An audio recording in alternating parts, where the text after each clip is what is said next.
Rufiji River, midday. A young elephant is caught in the water, her legs half submerged in mud, one hind limb dragging behind her. Blood clouds the river around her in wide, trembling circles. A crocodile thrashes just a few meters away, jaw snapping but unable to hold grip. The calf stumbles sideways, trunk raised and curling in panic, her weight shifting clumsily as she tries to pull herself from the current. The slope behind her is steep and slick, worn by rains and dozens of crossing feet. But she is alone now, and she is not strong enough. On the ridge above, Ranger Elias radios the team without raising his voice. They move downhill slowly, deliberately. 3 rangers, boots sinking into the damp slope, ropes coiled across their shoulders. They do not call out. The elephant's ears are pinned back, her breath shallow. Streaks of red running from her leg into the water like roots spreading through soil. The crocodile has vanished under the surface, a silent absence now. But the calf is still turning in place, half collapsing with every movement. If she tries to climb again, she will fall back in. If she stays, she will bleed. The ground between the river and the bank is soft, but not wide. The rangers stop just short of the water line. From a distance, she looks smaller than she should be, not yet weaned. Ribs faintly visible beneath wet skin, tail still short and twitching. Her cries are not loud, just breathy, rhythmic moans, like a question no one answers. The team throws a rope across the ground, its end curling just beside her foot. She doesn't touch it, doesn't move, only blinks, only stands. Easy now, Elias says, barely above a whisper. We'll hold the ground for you. One ranger steps down and begins to anchor the first line around a gnarled fig root. Another drops to a crouch, body low, arms stretched, rope held like a hand offered without force. The calf shifts toward the slope, then back. One rear leg drags slightly behind the other, wounded and swollen. The bite was deep, not a scratch. Muscle torn, skin flayed, just above the hock. If infection sets in, she won't survive even if she escapes. But still, she stands. The first rope slips gently over her side. She flinches, spins slightly, the leg giving out, and crashes sideways into the mud. Her flank hits the bank with a hollow thud. The team pulls taut, not hard, not yet.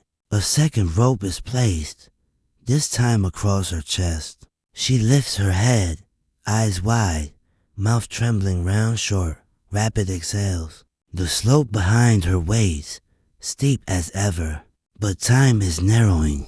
If they wait, she might collapse completely. If they move too fast, she'll panic and fall back into the river. Elias signals. They begin to pull. One man leads from above, stepping back inch by inch, testing each root. The others lift together, rope to shoulder, body to ground. The calf moans, long and low, confused, and her trunk slides across the soil, reaching without aim. Her feet struggle for grip but find only clay and grass. For one breath, she stays motionless. Then, her good leg flexes. She pushes. Her body lifts, not much, but enough for her belly to scrape forward along the slope. The wound tears slightly. Blood runs. The team pulls again. Another step. She groans, breath stuttering. Her ears twitch. Her feet slip, but she doesn't fall. A final pull, then the edge. She rolls forward and lands just beyond the steepest part, flat on her side, breathing hard. The ropes fall slack. The rangers back away, giving her the space she doesn't yet know she needs. The bank holds her weight. She does not move. For a while, nothing happens. Only the wind rises and the slow sound of river water curling back into itself. The calf's chest rises and falls. Her eyelids droop, then lift. Her leg bleeds, but the flow is less now. The pressure of the water is gone. The crocodile, somewhere far beneath, no longer waits, and the slope, once impossible, is behind her. She has escaped, but she is not safe. Ranger Elias kneels nearby and places a hand on the ground. "Stay down, girl," he murmurs, voice barely carried by the wind. "You're out now." The calf blinks once, eyes glazed with effort, ears falling still. The team sets down their packs and unrolls a shade tarp beside her. One ranger moves to radio for the vet team. Another begins mixing water and electrolytes in a shallow metal basin. Elias watches the calf's side for signs of swelling. If the leg doesn't stiffen too fast, she might recover. If infection hasn't already set in, she might walk again. But if she stands too soon, she'll tear it open. If she panics before the vet arrives, she'll crash through the underbrush and bleed in the dark. So they wait. So they speak quietly. So they do not move fast. The river below continues to hum. The slope holds the marks of her struggle. Deep prints, torn grass, blood streaks half washed by mud. But above it all, the calf lies still now, breathing, not safe, not home, but out of the water. And for now, that is enough. The calf's legs tremble each time she shifts, muscles spent and twitching from effort. Her side is coated in a mix of mud and blood, drying in flakes beneath the afternoon sun. The slope behind her has flattened into a patch of earth torn by hooves and boots. But she has not risen since they pulled her clear, and now her body shakes, not from cold, but from exhaustion, nerves misfiring, skin twitching against pain. Ranger Elias stays crouched a few feet away, eyes scanning her wound. The bite is jagged, deep across the lower haunch. It was not a single snap, more likely a twist, a grip held too long. Bits of grass cling to the torn skin. Every few minutes, the calf shifts and lets out a soft, half-moaning breath, not loud, not panic, more like a tired ache drawn through her trunk. Her eyes open slowly, then shut again. One ranger kneels at her side with a damp cloth, clearing blood from the surface without pressing. The water is warm, taken from a nearby basin. Another lays down a folded tarp just beside her. Not over her, not yet. The weight might panic her, but the cloth acts as a visual edge, something to separate her body from the trees beyond, to quiet the space around her. For now, it is enough. A faint ripple disturbs the water again. The crocodile has not resurfaced. No movement, no eyes, but they know it's still there, somewhere under the reeds, watching, waiting, maybe. But the calf is out of reach now, and the humans are not leaving. "If he comes back up, you drive him off," Elias says to the youngest ranger, who nods once and keeps his boots planted near the river's edge. He carries no gun, only a long iron rod, light enough to lift but heavy enough to strike the surface. It won't kill, but it makes a sound that crocodiles don't ignore. The calf shifts again, this time pushing her forelegs forward, trying to lift her chest. She manages half an inch before her limbs fold, and she collapses into the soil.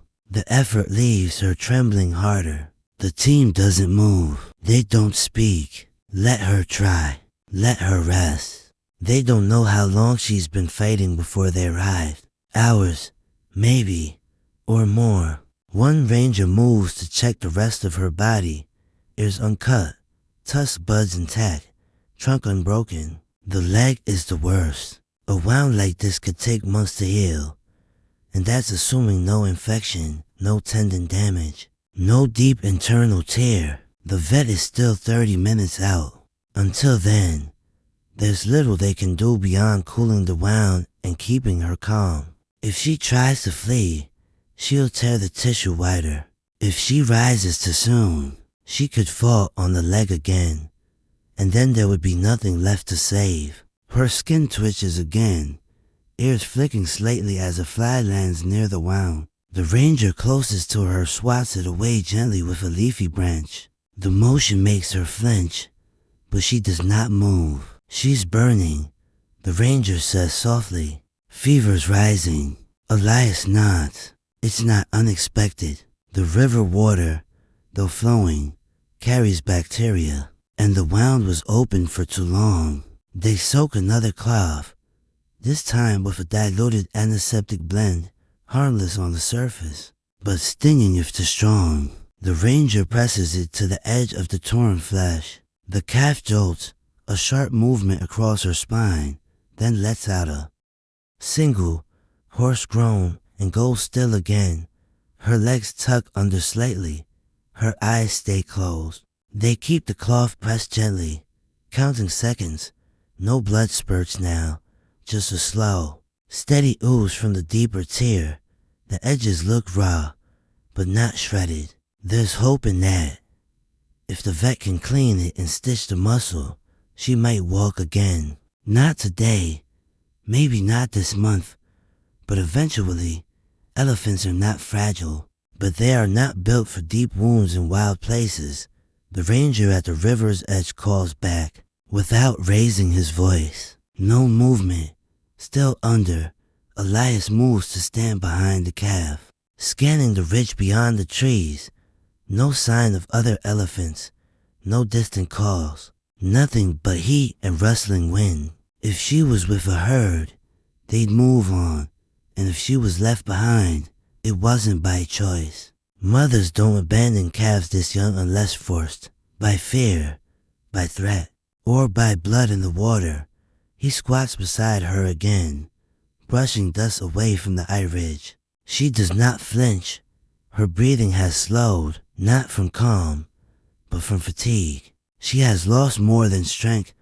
She has lost whatever rhythm carried her through this morning. We've got you, girl, Elias murmurs. Just hold on. The rangers cover the exposed side of her body with a thin canvas, not touching the wound. The sun is beginning to lean west, and her skin, already cracked from mud, needs protection. A basin of water is placed beside her trunk, and her breathing stirs its surface slightly. Though she doesn't drink, still, they leave it. It's the offering that matters now. In the river, something shifts again, but it's only reeds. The crocodile is gone, or hiding. Either way, the threat beneath has passed, but the wound remains hot and open, pulsing against time. She lies still, side rising gently, ears slowly lifting and falling with the wind. The blood has stopped running freely, but it has not stopped in what she's lost. The strength, the herd, the climb will not come back quickly. If she moves too soon, she could die. If the vet does not arrive in time, she still might. But for now, she breathes, and the ropes that once pulled her are slack in the dirt. Their job done. For now, the heat has softened by late afternoon, but the air beneath the tarp remains thick. A shallow breeze moves through the edges, tugging gently at the canvas corners where they've been pinned with rocks. The calf lies motionless, her flanks streaked with dried mud and antiseptic. Her wound has been flushed twice, first with water, then with a vet-approved rinse that stung her into a trembling fit, before quietly settling back over her body. But the bleeding has slowed. Her breathing is steady now, and still, she does not try to rise. The rangers keep their voices low, never speaking above what the wind can carry. One man sits near her front leg, watching the subtle rise and fall of her ribs. Another adjusts the tarp poles as the sun shifts, moving shadows across her skin. Ranger Elias kneels with a shallow bowl of water again, nudging it slightly closer to her trunk. She does not reach for it, but her eyes are open, dull and unfocused, turned toward the trees beyond the field. Then, a sound breaks the silence, not suddenly, not loud, just a low, rolling call, deep in her throat, stretched out like a breath that refuses to stop. It echoes beneath the tarp and rolls into the trees. A second follows, slightly higher, drawn from somewhere deeper. The rangers freeze. None move. No one speaks. She calls again. Not a cry of pain. That sound had come earlier, sharp and strained. This one is different, longer, hollow, like something missing has just been remembered. Elias shifts slowly onto one knee. She's calling for them, he says, almost under his breath. The calf lifts her trunk an inch from the ground and curls it toward her mouth. Her lips move slightly. Another moan leaves her body, softer this time, barely carried past the edge of the tarp. The sound fades into the forest, unanswered. They wait. The team stays still, straining to hear any response.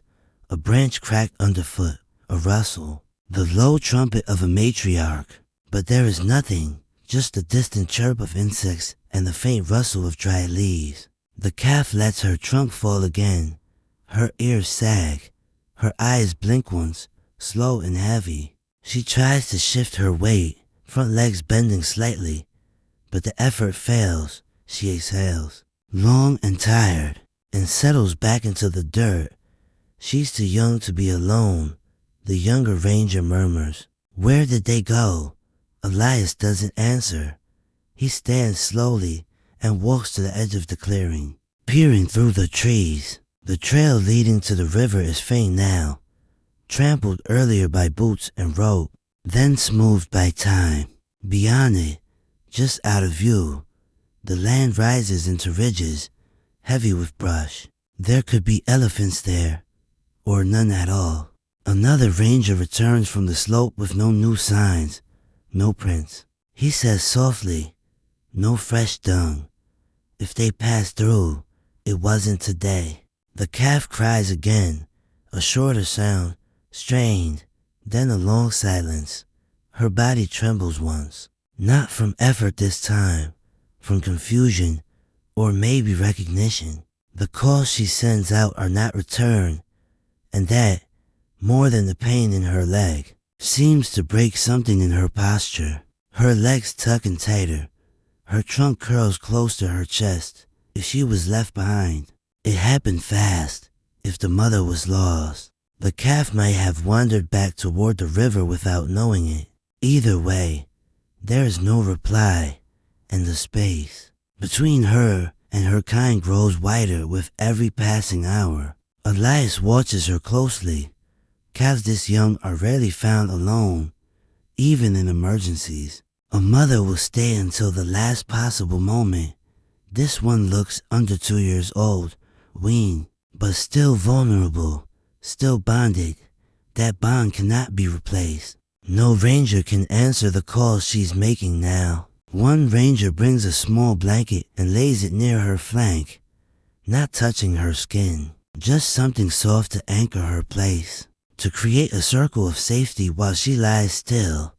The sun dips lower, light cutting through the canvas seams in golden threads. Flies still buzz near the wound, but fewer now. They've covered the leg with gauze and salve, and the skin, though swollen, no longer bleeds. Another call leaves her throat, this one dry, barely audible. Her eyes begin to close again, not in sleep, but in retreat. The sounds outside the tarp fade into dusk. The insects rise in chorus. The wind pushes dust in small, curling spirals across the field. But the forest remains silent. No footfalls, no distant answer. The rangers set up a low perimeter, placing stones and branches around the clearing to mark its edges. Not to keep anything out, but to make the space feel held. This is not a place of force. It is a place of waiting. Elias remains seated beside her until the sun disappears behind the western ridge. The calf's chest rises and falls. Her mouth stays closed. She does not cry again. But still, they listen, because if there is any sound from the forest, any trumpet, any breath of return, They must be ready, and if no one comes, they will stay. Daniel moved along the ridge with the quiet, deliberate steps of someone used to reading earth like a page. The sun was still low enough to cast long shadows behind every tree, but light struck the high ground clearly now, and that was what he needed. He scanned the surface for breaks in the pattern, crushed leaves, bent grass, disturbed soil. At first, there was nothing but baboon prints and hoof scars from impala, but then he saw it. A shallow indent near a termite mound that large, round, pressed deeper on the front edge. He crouched and placed his hand inside the track, too wide for a calf, too shallow to be a bull, maybe female, maybe the one they were looking for. He followed it slowly, picking up another print 5 meters away, then another, fainter still. The path veered north along the ridgeline before dipping into thicker brush. Daniel paused and pressed his palm to the ground. The edges were already softening. This print wasn't fresh, a day old at least, maybe 2. Still, it was the closest sign they had. Down in the clearing, the calf had not moved since morning. Her body curled more tightly now, trunk resting limp against the soil, ear tips twitching every few minutes in response to passing flies. She drank only a little water, enough to wet her tongue. The fever hadn't broken. Elias watched the rise and fall of her side like a clock, each breath slower than the last. The vet had done what he could, flushed the wound, applied antibiotics, started fluids. But it wasn't the leg that concerned him anymore. It was the stillness, the heavy, growing quiet of a calf that no longer expected to be answered. Calves like her didn't die of wounds alone. They died of waiting with no reply. Elias looked up as Daniel returned, brushing leaves from his shirt. His face said everything before he spoke. There was a trail, Daniel said quietly, just past the ridge. Looked like a female and a juvenile, but it's old. How old? Elias asked. Day, maybe 2. Direction, north, away from the river. Elias looked back toward the calf. Could be them. Could be. It wasn't certain, but it was something. And something was more than they'd had yesterday. The team gathered in a small circle near the edge of the tarp. The ranger who'd been monitoring her hydration spoke first. She's weak. No appetite. No interest. If she doesn't get up in the next day or 2. He didn't finish the sentence. He didn't have to. Elias nodded. She needs someone she knows, not just someone who's kind. They had seen it before. Orphan calves taken into care, treated, healed, even fed, but who never stood again. Not for lack of strength, but for lack of purpose. There was something in the bond, in the memory of another heartbeat beside theirs. That medicine couldn't replace. Daniel crouched near the edge of the tarp and studied her face. Her eyes opened when he moved, not fully, but enough to register his presence. He whispered, "They went north. I'll keep looking." The others nodded, but no one moved to help. They couldn't leave her yet, not all of them. If she shifted or bolted, it would take at least 2 to calm her. For now, the search remained Daniel's alone. He set out again with a canvas canteen and today's rations packed light in his satchel. He carried no radio, only a flare, if something urgent was found. The rest would be pass-through puffs and runners. Back at the clearing, the sun climbed higher. The calf turned her head slightly toward the tree line, nose twitching as though scent might bring her what her ears could not. The wound on her leg had stopped weeping, but the skin around it pulsed, hot and tight. Flies gathered at the gauze edges. A ranger kept brushing them away with a soft, leafy fan. She moaned once, a quiet, almost reflexive sound. No longer a call, more breath shaped by habit. Her ears flicked, her front leg bent in an attempt to shift, but she didn't push further. The energy it took was already more than she had. Elias poured a small stream of water near her mouth. This time, she drew her trunk forward an inch and touched the edge of it, then pulled away. "She's drifting," he said. The vet nodded from his seat beneath a nearby tree. "It's time, or it's not." That was the truth of it. They could cool her skin. They could clean her wounds. But they couldn't give her the thing she needed most, not unless someone came for her. And no one was coming yet. They kept the tarp steady as the wind shifted. A distant bird called once, then silence. The leaves along the ridge barely moved. Somewhere beyond those hills, there might be elephants still walking, and one of them might remember the shape of a calf lost too soon. But for now, under the canvas, the young elephant lay still. Her chest rose and fell. Her trunk stayed close, and the space beside her, the space where a mother should have been, remained empty. The light dimmed slowly, dragging long shadows across the clearing. Dust hung in the air, golden and soft, settling on the folds of the tarp that had shaded the calf all day. Beneath it, her breathing had turned shallow, quiet, spaced too far apart. Her body no longer twitched or shivered. Even the flies had begun to settle more boldly near her wounds. She made no effort to move them. Elias sat beside her, hand resting lightly on the edge of the basin now half empty of water. The vet had said little over the last hour. There was nothing more to administer. The antibiotics were working, but not fast enough. The wound was clean, the fever still present. Her eyes flicked open only now, and then, heavy and glassed. She hadn't cried again, hadn't called. One ranger prepared the lanterns, placing them low to the ground to avoid casting harsh beams across her eyes. Another stepped quietly through the edge of the field, checking for signs of return, but the same silence held. The bush beyond the ridge was still, until it wasn't. A sound moved through the air, so distant at first it might have been imagined, a hollow, rising note stretched across trees. Not urgent, not panicking. A trumpet, low and searching. Elias looked up. The others froze where they stood. Even the calf's ears shifted slightly, lifting just enough to catch the air. Then again, softer, closer. The calf's trunk stirred, just a few inches, enough to shift dust. She didn't lift it fully, but it moved, curling in the direction of the trees. No one spoke. The rangers stepped back slowly, letting the space between the tarp and the forest grow quiet again. From the tree line, a shape emerged, gray, massive, and slow. Not charging, not even walking directly forward. The elephant moved along the outer edge of the clearing, never crossing the open field. Her tusks were small, worn, her ears frayed at the ends. She was older, not ancient, but past her prime.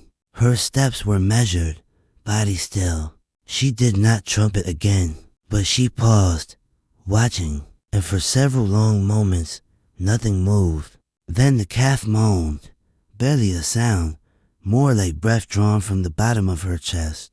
But it traveled.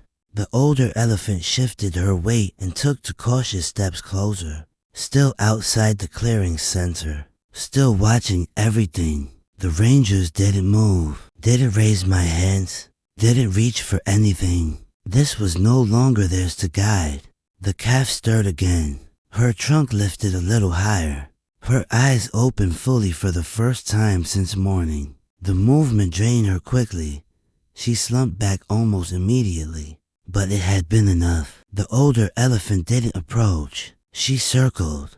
Not a wide circle, just a slow, arcing line that brought her closer to the outer tarp, but never to the calf directly. She passed behind the tall cluster of acacia, paused again, then circled back the other way. A half step forward, then another. She was measuring something invisible, scent, silence, the weight of air. "Is it her?" one ranger whispered.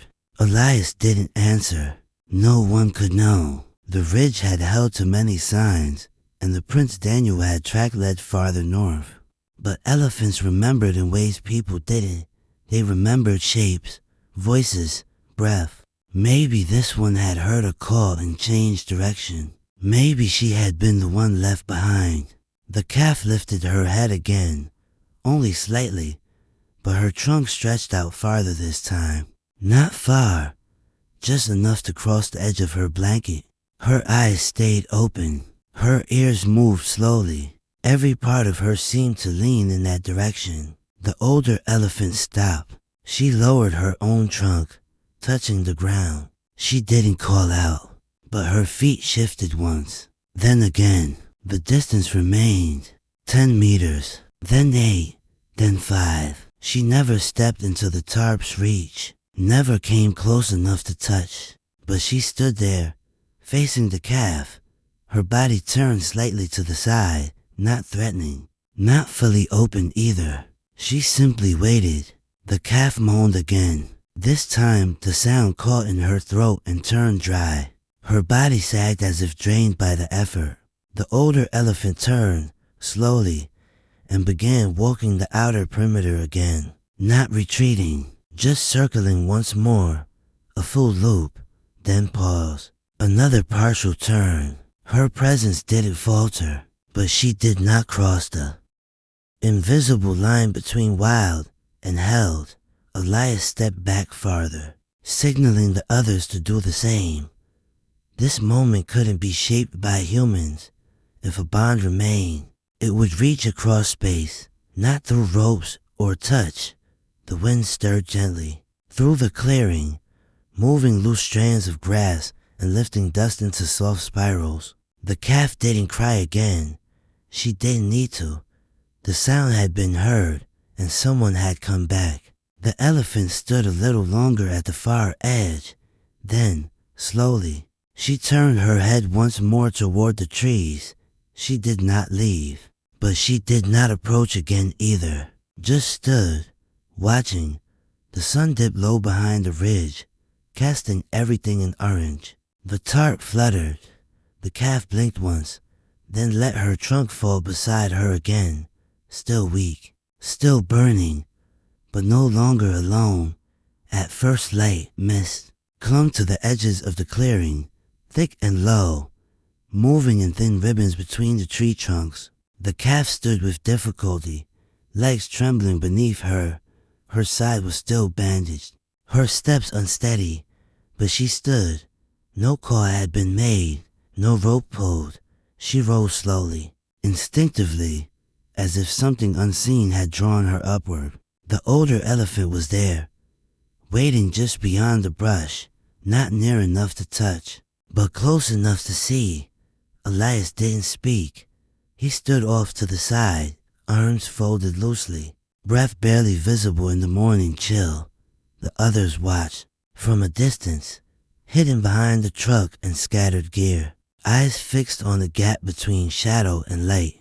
The calf lifted her trunk slightly, swaying it toward the waiting figure. Then she took one step, then another. She limped badly. Her right hind leg bore no real weight, but she moved anyway, stiff, deliberate, as if following a memory she didn't quite know how to place. Her ears moved with each step. Her breathing was uneven, but she did not hesitate. She crossed the grass, past the edge of the tarp, and stepped beyond the last markers the rangers had laid the day before. The older elephant didn't move. She stood as she had for hours, motionless, present. Her posture was not protective, not nervous, just open, steady. When the calf reached within 5 meters, she stopped for a long moment. Neither moved. Then, slowly, the older elephant turned. Not away, but just enough to begin walking. Her steps were patient, leaving clear prints in the dew-softened ground. The calf followed, limping, breathing hard, but following. No rope guided her. No hand steadied her. The line between care and freedom broke cleanly, as if it had never been there. Elias exhaled through his nose. His eyes didn't leave the path ahead.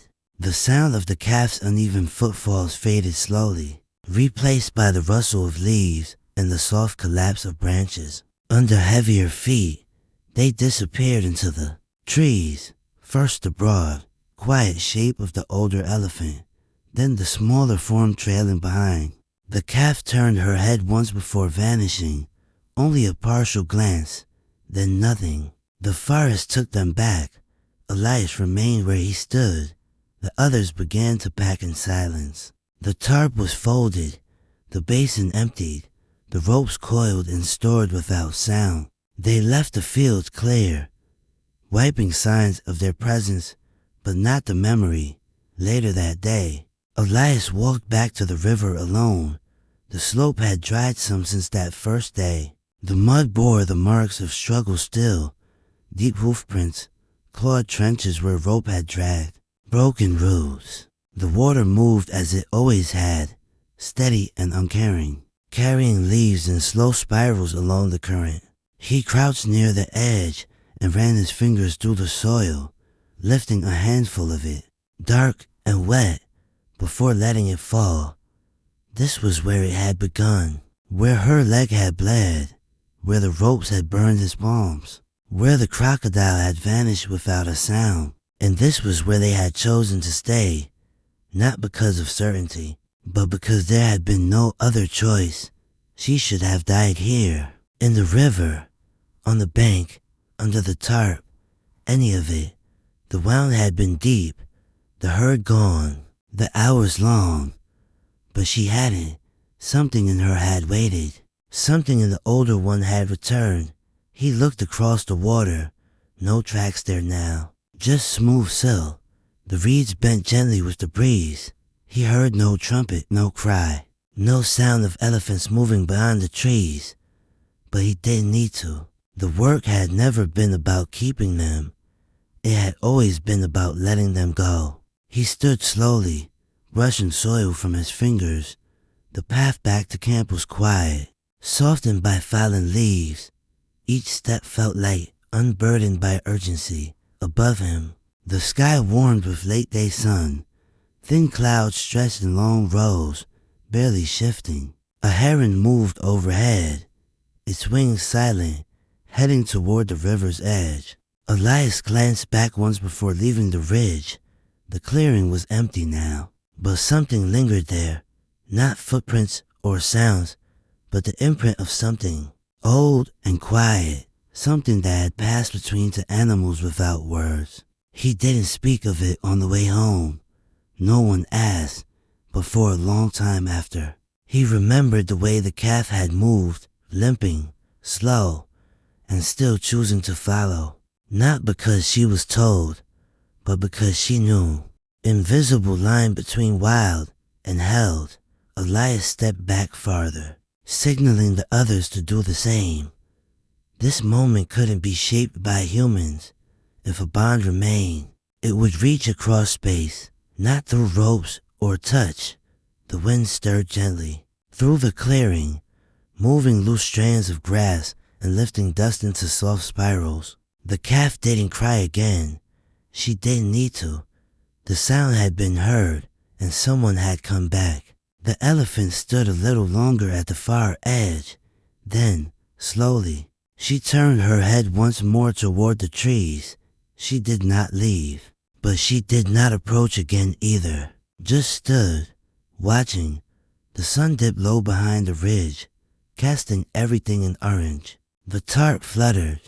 The calf blinked once, then let her trunk fall beside her again, still weak, still burning, but no longer alone.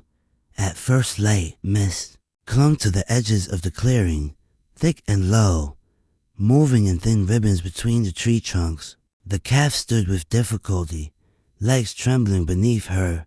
Her side was still bandaged, her steps unsteady, but she stood. No call had been made, no rope pulled. She rose slowly, instinctively, as if something unseen had drawn her upward. The older elephant was there, waiting just beyond the brush, not near enough to touch, but close enough to see. Elias didn't speak. He stood off to the side, arms folded loosely, breath barely visible in the morning chill. The others watched from a distance, hidden behind the truck and scattered gear, eyes fixed on the gap between shadow and light. The calf lifted her trunk slightly, swaying it toward the waiting figure. Then she took one step, then another. She limped badly. Her right hind leg bore no real weight, but she moved anyway, stiff, deliberate, as if following a memory she didn't quite know how to place. Her ears moved with each step. Her breathing was uneven, but she did not hesitate. She crossed the grass, past the edge of the tarp, and stepped beyond the last markers the rangers had laid the day before. The older elephant didn't move. She stood as she had for hours, motionless, present. Her posture was not protective, not nervous, just open, steady. When the calf reached within 5 meters, she stopped for a long moment. Neither moved. Then, slowly, the older elephant turned. Not away, but just enough to begin walking. Her steps were patient, leaving clear prints in the dew-softened ground. The calf followed, limping, breathing hard, but following. No rope guided her. No hand steadied her. The line between care and freedom broke cleanly, as if it had never been there. Elias exhaled through his nose. His eyes didn't leave the path ahead. The sound of the calf's uneven footfalls faded slowly, replaced by the rustle of leaves and the soft collapse of branches. Under heavier feet, they disappeared into the trees. First the broad, quiet shape of the older elephant, then the smaller form trailing behind. The calf turned her head once before vanishing, only a partial glance, then nothing. The forest took them back. Elias remained where he stood. The others began to pack in silence. The tarp was folded, the basin emptied, the ropes coiled and stored without sound. They left the fields clear, wiping signs of their presence, but not the memory. Later that day, Elias walked back to the river alone. The slope had dried some since that first day. The mud bore the marks of struggle still, deep hoof prints, clawed trenches where rope had dragged, broken roots. The water moved as it always had, steady and uncaring, carrying leaves in slow spirals along the current. He crouched near the edge and ran his fingers through the soil, lifting a handful of it, dark and wet, before letting it fall. This was where it had begun, where her leg had bled, where the ropes had burned his palms, where the crocodile had vanished without a sound. And this was where they had chosen to stay, not because of certainty, but because there had been no other choice. She should have died here, in the river, on the bank, under the tarp, any of it. The wound had been deep, the herd gone, the hours long, but she hadn't. Something in her had waited. Something in the older one had returned. He looked across the water. No tracks there now, just smooth sill. The reeds bent gently with the breeze. He heard no trumpet, no cry, no sound of elephants moving beyond the trees. But he didn't need to. The work had never been about keeping them. It had always been about letting them go. He stood slowly, brushing soil from his fingers. The path back to camp was quiet, softened by fallen leaves. Each step felt light, unburdened by urgency. Above him, the sky warmed with late-day sun. Thin clouds stretched in long rows, barely shifting. A heron moved overhead, its wings silent, heading toward the river's edge. Elias glanced back once before leaving the ridge. The clearing was empty now, but something lingered there. Not footprints or sounds, but the imprint of something, old and quiet, something that had passed between two animals without words. He didn't speak of it on the way home. No one asked, but for a long time after. He remembered the way the calf had moved, limping, slow, and still choosing to follow. Not because she was told, but because she knew.